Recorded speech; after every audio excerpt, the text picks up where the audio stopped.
साहित्य संस्कृति समारोह एक अनन्य साहित्य अनुष्ठान। यार तृतीय श्रीक्षेत्र जातीय साहित्य महोत्सव जगन्नाथ धाम स्वनक्षेत्र पालन कर निजक धन्य मन कर।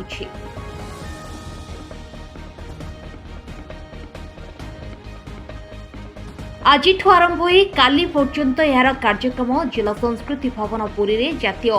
सारस्वत बंधुगणर कविता आशर भजन समारोह पुस्तक उन्मोचन करथिला। तृतीय श्रीक्षेत्र जातीय साहित्य महोत्सव स्मरणिका उन्मोचन संघमित्रा राजगुरु मुक्ति एस गीतांजलि जीवन के हरिल अनुभव बटकृष्ण निर्माल्य कणिका मूलरचन फनी महांती संघमित्रा राजगुरु मुक्ति एस गीतांजलि जीवन के हरिल अनुभव बटकृष्ण निर्माल्य कणिका मूलरचना फनी महांती और परिमिता सड़की रचना रात बीतेनेका बात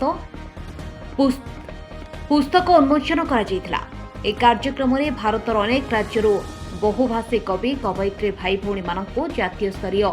सारस्वत सम्मान सम्मानित कार्यक्रम में मुख्य अतिथि भाव डॉक्टर प्रोफेसर देवी प्रसन्न पट्टनायक सम्मानित अतिथि भाव डॉक्टर प्रफुल्ल महांती डॉक्टर प्रसन्न पाटसाणी डॉक्टर फनी महांती डॉक्टर जामेनिकांत दास सभापति इंजीनियर गौरव चंद्र महापात्र संपादक